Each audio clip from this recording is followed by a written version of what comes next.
نحن نتحدى أهل البدع والأهواء، أهل البدع العقائدية وأهل البدع السياسية، أن نقول بيننا وبينكم السلف، بيننا وبينكم الكتب. كان أحمد يقول البدع بيننا وبينكم الجنائز. إن الحمد لله نحمده ونستعينه ونستغفره ونعوذ بالله من شرور أنفسنا ومن سيئات أعمالنا، من يهده الله فلا مضل له ومن يضلل فلا هادي له، وأشهد أن لا إله إلا الله وحده لا شريك له، وأشهد أن محمدا عبده ورسوله.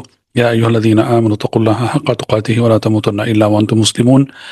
يا أيها الناس اتقوا ربكم الذي خلقكم من نفس واحدة وخلق منها زوجها وبث منهما رجالا كثيرا ونساء، واتقوا الله الذي تساءلون به والأرحام إن الله كان عليكم رقيبا. يا أيها الذين آمنوا اتقوا الله وقولوا قولا سديدا يصلح لكم أعمالكم ويغفر لكم ذنوبكم، ومن يطع الله ورسوله فقد فاز فوزا عظيما.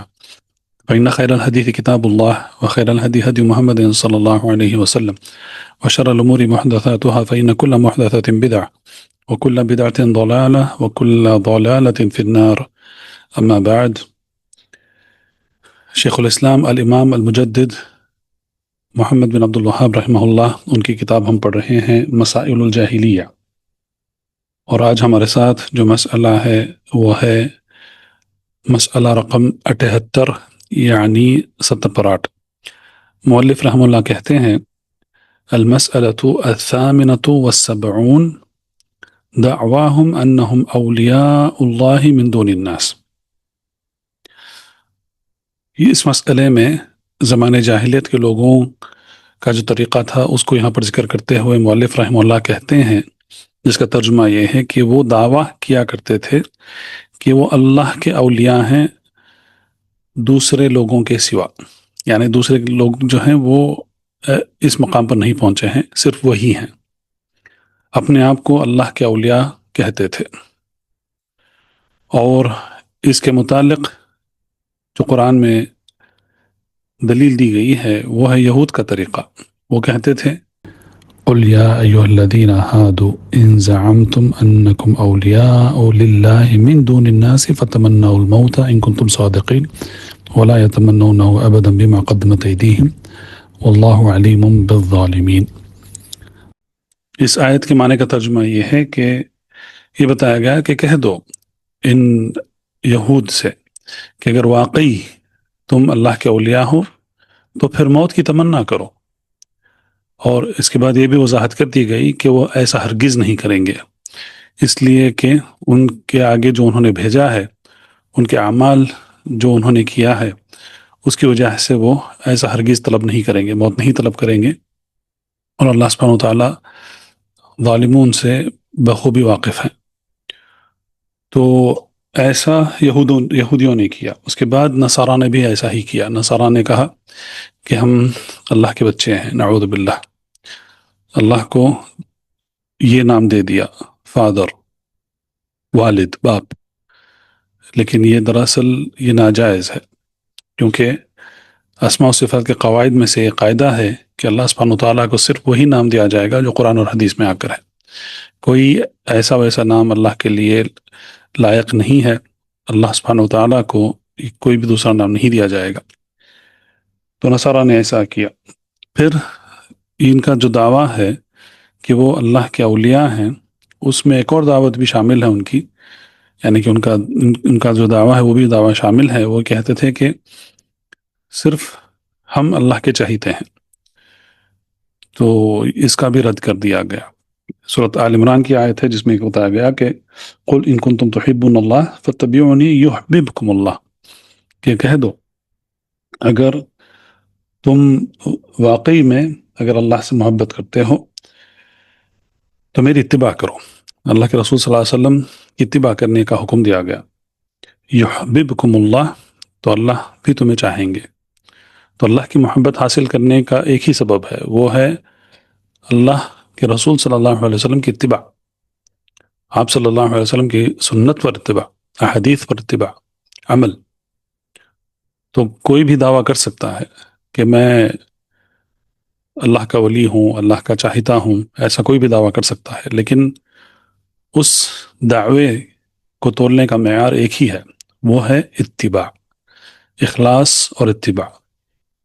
محبت اللہ کے لیے، صرف اور صرف اللہ کی محبت، جو محبت عبادت ہے وہ، اور اللہ کے رسول صلی اللہ علیہ وسلم کی اتباع، یہ معیار ہے.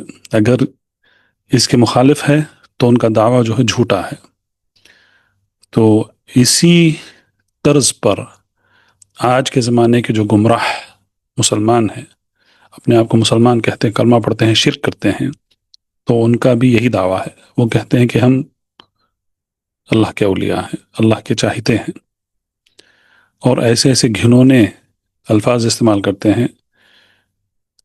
عربی میں اگر اس کا معنی لیا جائے تو بہت برا معنی نکلتا ہے اس کا، اور ایسے الفاظ ہمارے سلف سے ثابت نہیں ہیں. نہ صحابہ نے کہا، نہ تابعین نے کہا، نہ تابع تابعین نے کہا، جبکہ ہمارے سلف کا مقام یہ گئے گزرے لوگوں سے کئی اونچا مقام ہے. ان کے درمیان اور ان کے درمیان کوئی مقابلہ ہے ہی نہیں. تو انہوں نے جب ایسا نہیں کیا تو پھر یہ کیوں ایسا کہتے ہیں؟ ایک تو محبت کا دعویٰ کرنا، ولی ہونے کا دعویٰ کرنا، لیکن اس کے ساتھ کہتے ہیں کہ ہم عاشق رسول ہیں. نعوذ باللہ. اگر ان کو تھوڑی سی بھی عربی سمجھ ہوتی تو ایسے الفاظ نہیں ادا کرتے. محبت ہے، خلوت ہے، یہ سب الگ الگ الفاظ استعمال کیے گئے ہیں قرآن اور حدیث میں. ابراہیم علیہ السلام کے لیے، اللہ کے رسول صلی اللہ علیہ وسلم کے لیے. ابراہیم خلیل اللہ، تو خلیل یہ اور اونچا مقام ہے. اور اللہ کے رسول صلی اللہ علیہ وسلم نے بھی کہا کہ اللہ عز و جل نے مجھے خلیل چن لیا ہے جس طریقے سے ابراہیم علیہ السلام کو چنا تھا. اگر مجھے کسی کو خلیل بنانا تھا تو میں ابو بکر صدیق رضی اللہ عنہ کو خلیل بناتا، لیکن اللہ سبحانہ وتعالیٰ نے مجھے خلیل چن لیا ہے. تو یہ اور اونچا مقام ہے. سب سے اونچا مقام جو ہوتا ہے، محبت کا مقام جو ہوتا ہے، عربی میں اس کو تیم کہتے ہیں، تیم.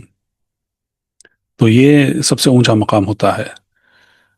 تو اللہ اور اللہ کے رسول صلی اللہ علیہ وسلم کے لیے جو الفاظ استعمال کرتے ہیں اس میں عشق ہرگز نہیں ہو سکتا ہے، کیونکہ یہ گندا لفظ ہے. ایک حساب سے دیکھا جائے تو یہ صرف ایک مرد اور عورت کے رشتے کے درمیان ہوتا ہے عشق، یہ دوسروں کے ساتھ نہیں ہوتا ہے.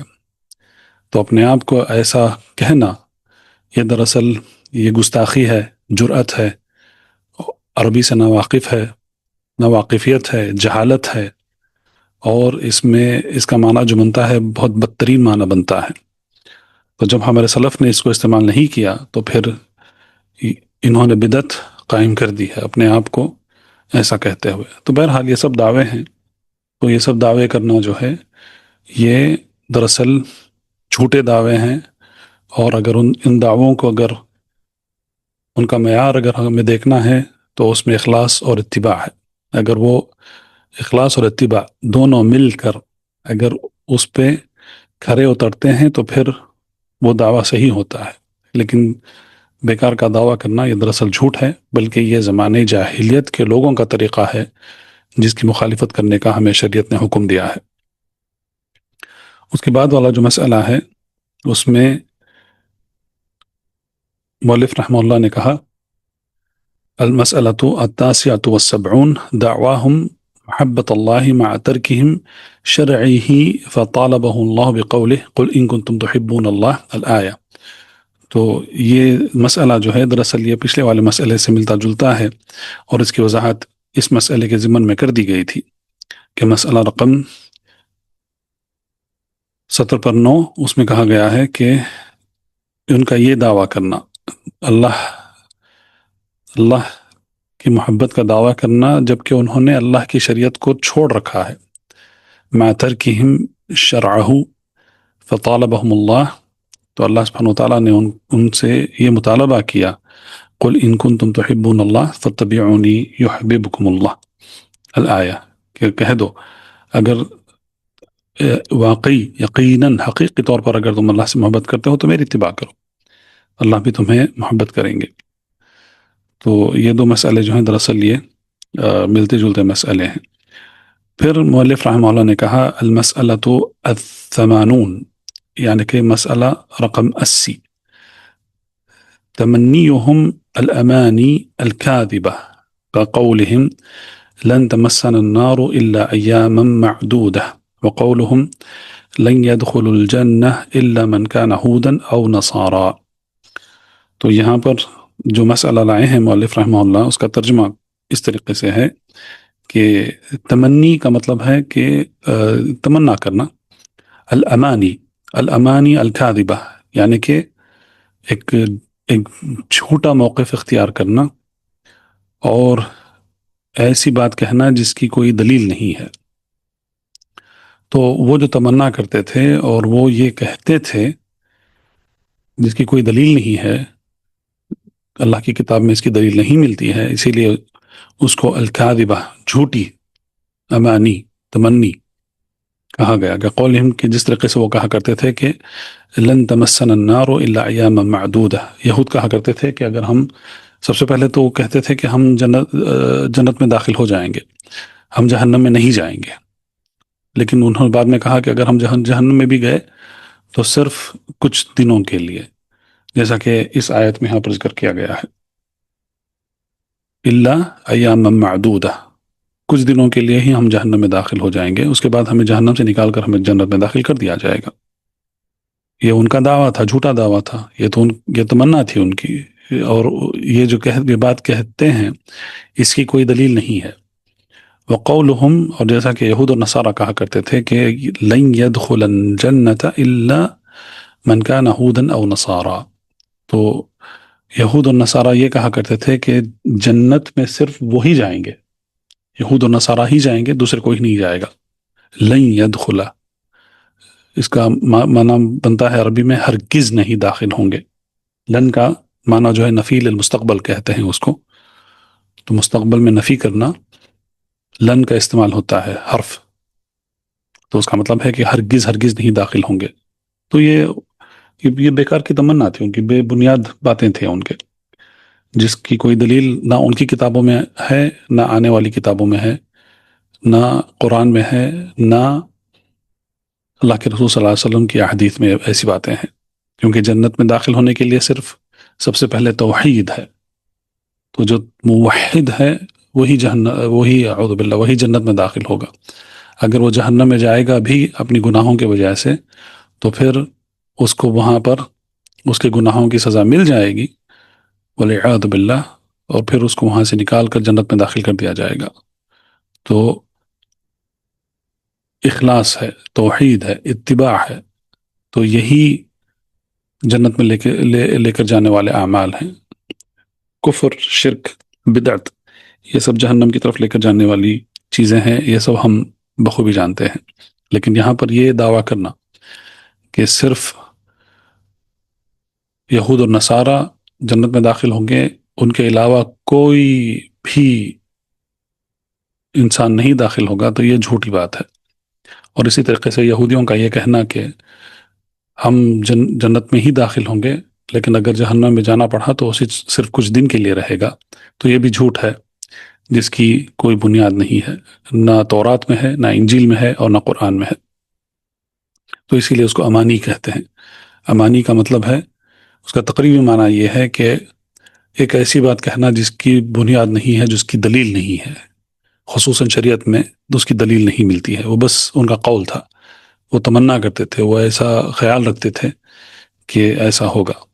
تو اس کا بھی رد کر دیا گیا، اور یہ بتایا گیا کہ یہ زمانے جاہلیت کے لوگوں کا طریقہ ہے جس کی ہمیں مخالفت کرنا ہے.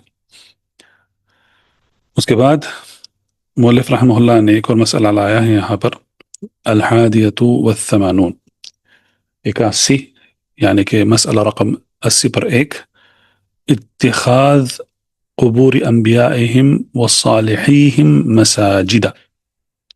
اتخاذ کا مطلب ہے لینا، قبور انبیائہم، تو وہ اپنے انبیاء اور اپنے صالحین کے قبروں کو مساجد بناتے تھے. تو یہاں پر قبروں کا ذکر کیا گیا ہے، انبیاء اور صالحین کے قبروں کو مساجد بنانا. اور اس کو مساجد کیوں کہا گیا ہے؟ کیونکہ یہاں پر سجدہ کرتے ہیں، جا کر وہاں پر قبروں پر سجدہ کرتے ہیں. تو سجدہ جو ہے وہ سب سے عظیم عبادت ہے، سب سے عظیم عبادت کا حصہ ہے، عظیم عبادت ہے اور سب سے عظیم عبادت کا حصہ ہے، کیونکہ نماز جو ہے وہ سب سے عظیم عبادت ہے جو ساتویں آسمان کے اوپر نازل ہوئی ہے. نماز، کوئی بھی عبادت ساتویں آسمان کے اوپر سے نازل نہیں ہوئی، اس کا حکم وہاں سے نہیں آیا. صرف جو 5 وقت کی جو فرض نمازیں ہیں ان کا حکم ساتویں آسمانوں کے اوپر سے آیا ہے، جب اللہ کے رسول صلی اللہ علیہ وسلم معراج پر تشریف لے گئے تھے. اور جو بھی نماز کے دوران جو بھی اقوال اور افعال ہیں ان میں سے سب سے عظیم جو عمل ہے وہ سجدہ ہے. اسی لیے جہاں پر سجدہ کیا جاتا ہے اس کو مسجد کہتے ہیں. اس میں اس جگہ کے شرف اور اس کے مقام کا پتہ چلتا ہے، کیونکہ ہماری شریعت میں جہاں پر ہم عبادت کرتے ہیں اللہ کا گھر کہا جاتا ہے اس کو، اور اس کو مسجد کہا جاتا ہے، یعنی کہ عربی میں اس کے معنی بنتے ہیں سجدہ کرنے کی جگہ. اگر آپ دیکھیں دوسرے جو ادیان ہیں، دوسرے جو مذاہب ہیں، ان میں ان کے الگ الگ نام ہوتے ہیں. جو وثنی ہیں، جو بتوں کی پوجا کرتے ہیں، اس جگہ کو معبد کہتے ہیں، عبادت کرنے کی جگہ معبد. یہودیوں اور نصارہ کے جو عبادت گاہ ہیں ان کو کنیسہ کہتے ہیں، کنیسہ چرچ کو کہتے ہیں. تو الگ الگ نام دیے گئے ہیں. تو اس میں کوئی یہ نہیں ہے، اس میں ایسی بات نہیں ہے جس سے اس جگہ کی عظمت، اس جگہ کا مقام، اعلیٰ مقام اس کا پتہ چلے. لیکن مسجد کہا گیا ہے، مسلمانوں کی عبادت کرنے کی جگہ کا نام مسجد ہے، کیونکہ وہاں پر سجدہ کیا جاتا ہے اللہ سبحانہ وتعالیٰ کے لیے. اسی لیے اللہ کے رسول صلی اللہ علیہ وسلم نے کہا، جس کا معنی یہ ہے کہ ایک بندہ جب سجدے میں گرتا ہے تو وہ اپنے رب سے سب سے قریب ہوتا ہے. سجدے میں کوئی بھی عبادت ہے اس میں ایسی بات نہیں کہی گئی ہے، صرف اور صرف سجدے میں ہی عبادت، یہ جو عظیم عبادت ہے، صرف اسی عبادت میں بندہ اپنے رب کے سب سے قریب ہوتا ہے.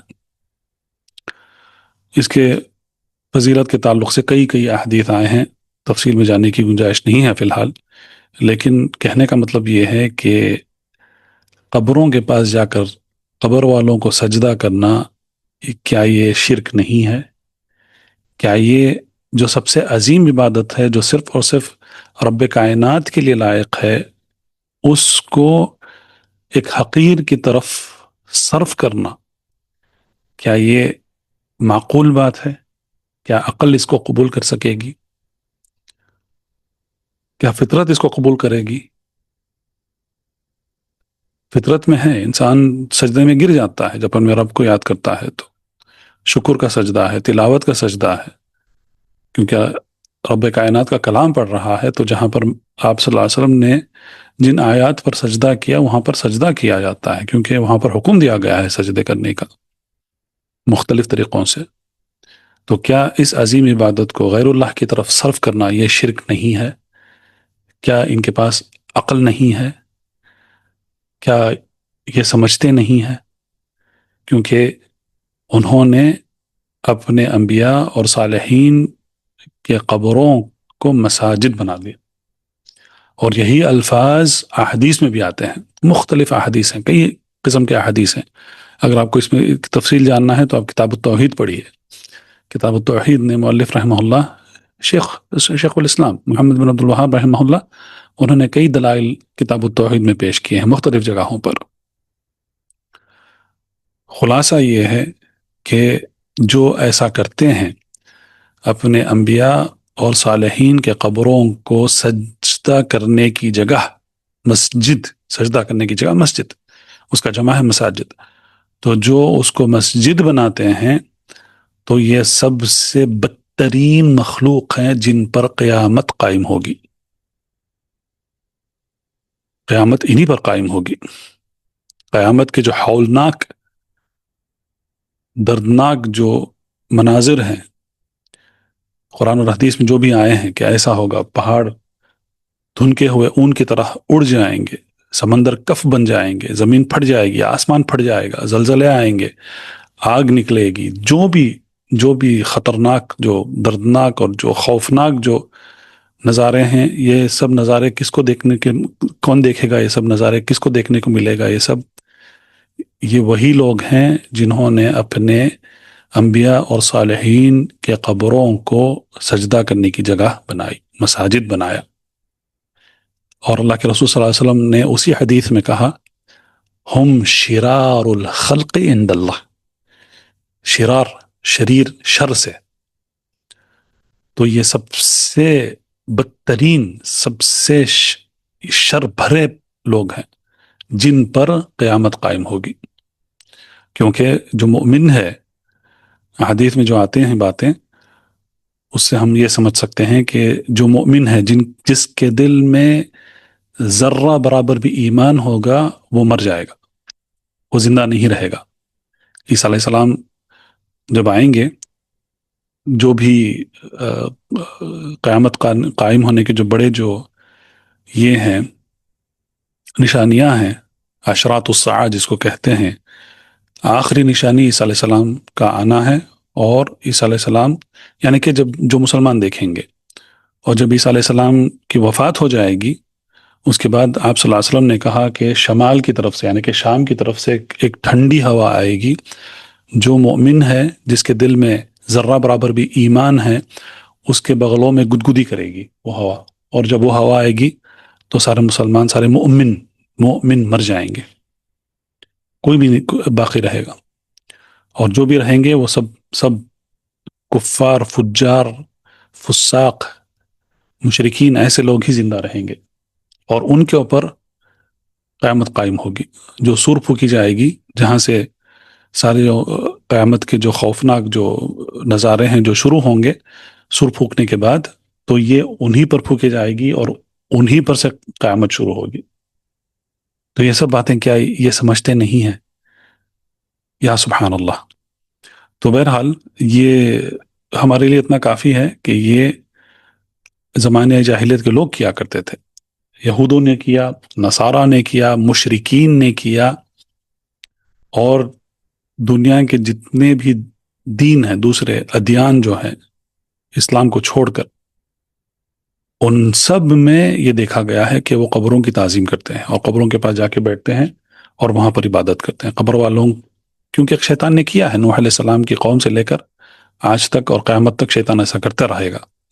لیکن ہمارے لیے اتنا سمجھدار کو اشارہ کافی ہے، جیسا کہتے ہیں، اتنا کافی ہے کہ یہ جان لینا کہ یہ غیر مسلم کا طریقہ ہوتا ہے، یہ مسلمانوں کا طریقہ نہیں ہے، جو موحدین ہیں ان کا طریقہ نہیں ہے کہ وہ قبروں کو سجدہ کرنے کی جگہ بنائے۔ تو اسی لیے قبرستان میں بھی سجدہ کرنا حرام ہے، قبرستان میں نماز پڑھنا ناجائز ہے، قرآن پڑھنا ناجائز ہے، صلاۃ الجنازہ اس کا حکم الگ ہے، کیونکہ وہ دعا ہے، نماز نہیں ہے جس میں رکوع اور سجدہ نہیں ہے۔ تو یہ مسئلہ رقم 81 یعنی 80 پر 1 تھا۔ اس کے بعد مؤلف رحمہ اللہ کہتے ہیں المسألۃ الثانیۃ والثمانون، مسئلہ رقم 82 یعنی کہ 80 پر 2، اس میں کہتے ہیں اتخاذ آثار انبیائہم مساجد کما ذکر عن عمر۔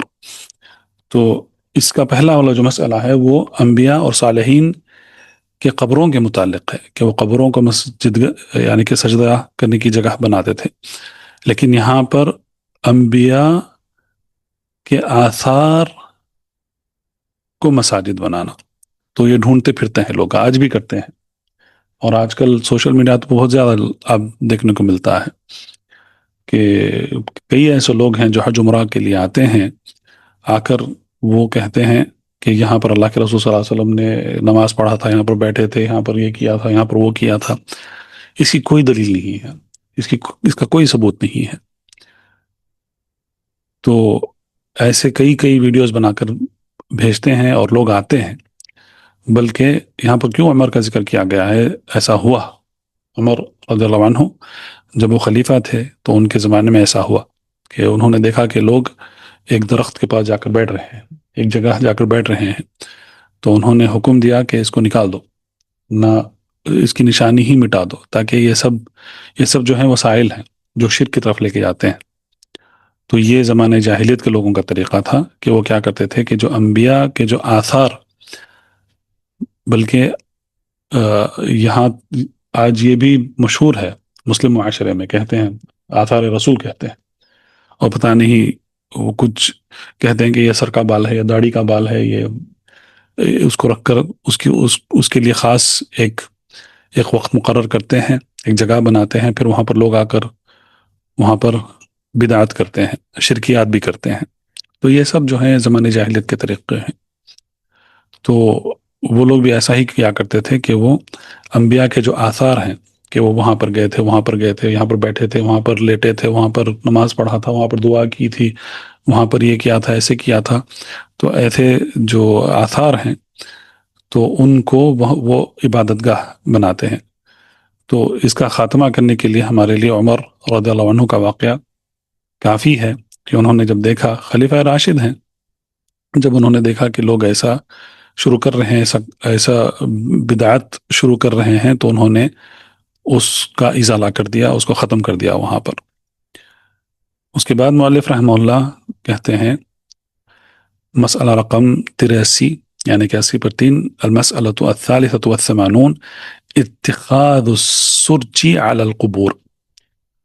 تو یہاں پر زمانے جاہلیت کے لوگوں کا بھی طریقہ یہی تھا کہ وہ قبروں پر دو کام کیا کرتے تھے۔ سب سے پہلے اس پر ایک عمارت کی تعمیر کرتے تھے، جیسا کہ اس کو کہتے ہیں، عربی میں کہتے ہیں قبہ کہتے ہیں اس کو، یعنی کہ ڈوم جس کو کہتے ہیں۔ تو دیکھیں آپ مزاراں جو بھی مزار ہیں پوری دنیا میں نعوذ باللہ، وہ کس طریقے سے بنائے جاتے ہیں، وہ ان پر ایک عمارت تعمیر کی جاتی ہے، خاص قسم کی عمارت ہوتی ہے جس پر ڈوم ہوتا ہے، وہ ایک ہے، اور دوسرا ہے اس میں یہ لگانا جو چراغ ہیں، مختلف قسم کے چراغ لگا دیتے ہیں اس میں۔ واللہ میں نے اپنی آنکھوں سے دیکھا ہے، جو ویلور میں جو مزار ہے، بہت بڑی مزار ہے، مجھے سروے کے لیے سمندر کے قریب جانا پڑا، تو اتفاق سے میں وہاں سے گزر رہا تھا، مغرب کا وقت تھا، تو میں نے دیکھا ہے جب انہوں نے یہ مزار کے دروازے کھولے شام، وہ مغرب کی اذان کے وقت ہی کھولتے ہیں، اور سارے لوگ بیٹھے ہوئے ہیں، میں مسلمان نہیں کہوں گا کیونکہ وہ سب مشرک ہیں، سارے لوگ بیٹھے ہوئے ہیں، ایک طرف مرد ایک طرف عورت۔ اور جب انہوں نے وہ دروازے کھولے، 3 قبر ہیں شاید اس وہاں پر، تو اندر کا جو منظر تھا اس میں اور ایک دیول میں کوئی فرق نہیں ہے۔ جو جس طریقے سے چراغ لیمپس وغیرہ جو دیول میں لگاتے ہیں، اسی قسم کے چراغ اور لیمپس ان مزاروں میں بھی لگائے گئے تھے، ہو بہو وہی ہے، کوئی فرق نہیں ہے۔ تو کیا یہ غیر مسلمان کی مشابہت کرنا نہیں ہے؟ کیا یہ بھی کافی نہیں ہے کہ جو غیر مسلمان کرتے ہیں اس کے مخالف ہم کریں؟ تو یہی زمانہ جاہلیت کا طریقہ تھا، ایک اس پر ایک خاص قسم کی عمارت تعمیر کرنا اور اس میں چراغ لگانا، اور یہ دونوں حرام ہیں۔ اللہ کے رسول صلی اللہ علیہ وسلم نے حکم دیا کہ سب سے پہلے قبر پر کوئی بھی قسم کی تعمیر نہیں کی جائے گی قبر کے اوپر۔ اور علی رضی اللہ عنہ کو بھیجا، آپ صلی اللہ علیہ وسلم نے کہا کہ اگر آپ نے دیکھا کہ کوئی بھی قبر ایک ہاتھ سے اونچی ہے تو اس کو صاف کر دو، تو صاف کر دیا علی نے رضی اللہ عنہ، ساری جو قبریں تھیں اس زمانے میں سب کو صاف کر دیا۔ تو یہ شریعت کا طریقہ ہے، لیکن یہ جو ایسا کرتے ہیں، بڑی بڑی مزاریں بنائی گئی ہیں، ہندوستان میں کتنی مزاریں نہیں ہیں جو مشہور ہیں، جہاں پر یہ لوگ جاتے ہیں اور ان قبروں کی عبادت کرتے ہیں۔ کیا یہ اللہ کے رسول صلی اللہ علیہ وسلم کے حکم کی مخالفت نہیں ہے، تو یہ انہی کا طریقہ ہے۔ اس کے بعد المسألۃ الرابعۃ والثمانون، 84، 80 پر 4، مؤلف کہتے ہیں اتخاذها اعیاد، یعنی کہ یہاں پر وہ عید مناتے ہیں ان قبروں کے پاس۔ تو سب سے پہلے یہود و نصارہ نے ایسا کیا، مشرکین نے کیا، اس کے بعد رافضہ نے کیا۔ رافضہ آپ دیکھیں روافض کا جو طریقہ ہوتا ہے، یہ سارے جو مسائل جو یہاں پر جو ذکر کیے ہیں یہ ایسا ہی کرتے ہیں، اور صوفیہ نے جو قبر پرست ہیں انہوں نے بھی ایسا ہی کیا، انہوں نے رافضہ کی بھی مشابہت کی اور یہود نصارہ اور مشرکین کی بھی مشابہت کی۔ یہاں پر عید منانا ایسی جگہ، تو یہاں پر ہندوستان پاکستان وغیرہ میں اس کو عید نہیں کہتے ہیں لیکن عرس کہتے ہیں، اعوذ باللہ، عرس کے نام سے مشہور ہو جاتا ہے، فلاں دن اس کا عرس ہے، اس کا عرس ہے۔ دیکھیں اس میں جو قباحت ہے ایسے کاموں میں، سب سے پہلے عرس کہاں سے لیا گیا ہے؟ لفظ عرس کا مطلب ہوتا ہے شادی کے معنی میں آتا ہے، اسی لیے ہم جو دلہن ہے اس کو عارس کہتے ہیں۔ تو عارس دیکھیں آپ، جو حروف اصلیہ ہیں عین را سین، تو عرس، معرس، عارس، یہ سب عربی کے الفاظ ہیں، اور یہ شادی، دلہن، دلہا ان کے معنوں میں لیا جاتا ہے۔ تو کیا ثابت کرنا کیا چاہتے ہیں یہ لوگ؟ عید مناتے ہیں قبروں کے پاس، کہتے ہیں کہ یہ عرس ہے، نعوذ باللہ، تو کیا یہ شادی ہے؟ پھر جو لفظ استعمال کرتے ہیں وہ کہتے ہیں ہم ان کے عاشق ہیں، تو وہاں پر بھی وہی ہے۔ کیسی قباحت ہے ایسے الفاظ میں! تو سوچتے ہوئے بھی اس پر بہت ہی ایک گھن پیدا ہوتی ہے ایسی باتوں سے۔ تو لیکن انہوں نے کیا، اب اس میں تفصیل میں جانے کی ضرورت نہیں ہے، ہم سب دیکھتے ہیں، ہم نے دیکھا ہے، آج بھی ہو رہا ہے، نعوذ باللہ، تو یہ سب چلتا رہتا ہے۔ اس کے بعد مؤلف رحمہ اللہ کہتے ہیں الخامسۃ والثمانون، 85، 80 پر 5، الذبح عند القبور، تو قبروں کے پاس جانور ذبح کرنا، یہ تو عام چیز ہے، لے کے جاتے ہیں بھیڑ، بکری، گائے، اونٹ، مرغا، مرغی، ایسی سب چیزیں لے کر جا کر وہ وہاں پر ذبح کرتے ہیں۔ تو ذبح بھی جو ہے وہ اللہ کے لیے ہے، فصلی لربک وانحر، اللہ کے لیے نماز پڑھو اور اللہ کے لیے قربانی دو۔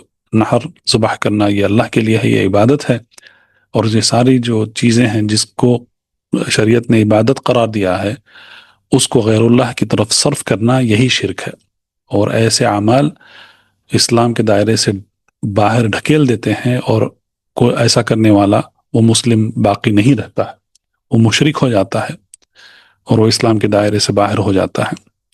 تو وہ انہوں نے بھی کیا، یہود نصارہ مشرکین نے، اس زمانے کے جو مشرکین تھے انہوں نے کیا، اور اس کے بعد بھی لوگ کرتے آ رہے ہیں، آج بھی کر رہے ہیں۔ روافض، صوفیہ، یہ سب قبروں کے پاس جا کر ذبح کرتے ہیں، جانور ذبح کرتے ہیں، بلکہ دوسرے بھی کئی ایسے کام کرتے ہیں، میں نے دیکھا ہے۔ ویلور کے درگاہ کے پاس جا کر وہ پورا جو طواف کرتے ہیں، سجدہ کرتے ہیں، پھر اس کے بعد بال بھی نکالتے ہیں، جیسا عمرہ اور حج میں نکالتے ہیں ویسے اس طریقے سے بال بھی نکالتے ہیں وہ قبر والے کی تعظیم میں، نعوذ باللہ، یہ سب شرک ہے۔ تو یہ سارے جو مسائل ہیں، ان مسائل کو تفصیل میں شیخ مؤلف رحمہ اللہ محمد بن عبد الوہاب، انہوں نے کتاب التوحید میں بھی اس کی تفصیل ذکر کی ہے دلائل کے ساتھ۔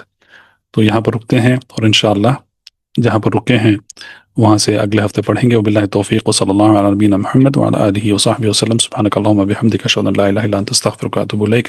سبحان ربک رب العزۃ عما یصفون، سلام علی المرسلین، والحمد للہ رب العالمین۔ بارک اللہ فیکم اجمعین، السلام علیکم ورحمۃ اللہ وبرکاتہ۔